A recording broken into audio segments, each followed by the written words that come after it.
వ్యక్తిగత వ్యవహారాలు సొంత బంధువుల ప్రాణాలు తీస్తున్నటువంటి ఉదంతాలు. అంటే బంధువుల కుటుంబాల వ్యవహారాల్లో కూడా జోక్యం చేసుకోవడం తప్పన్నటువంటి పరిస్థితులు తలెత్తున్నాయి. విజయవాడ ఊర్మిళా నగర్‌లో దారుణమైన సంఘటన చోటు చేసుకుంది. పిన్నిని ముక్కలు ముక్కలుగా నరికి చంపాడు అక్క కొడుకు. భార్య పుట్టింటికి వెళ్ళిపోయిందంట అతని భార్య.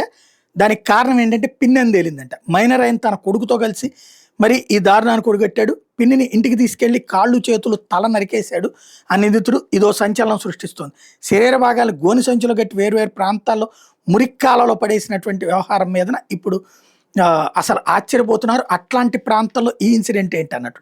మరొక వైపు పొద్దుటూరు దగ్గర వచ్చేటప్పటికి యశ్వంత్ అనేటటువంటి అతను తన తల్లిని చంపేశాడు.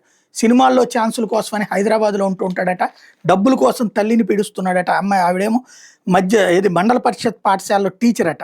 అట్లాంటి ఆమెకి ఏదైతే డబ్బులు గట్టిగా ఎట్లా పడితే అట్లా ఇవ్వట్లేదని కొట్టి చంపినటువంటి సంఘటన, బయటికి తీసుకొచ్చి శవాన్ని పడేసినటువంటి సంఘటన సంచలనం సృష్టిస్తోంది.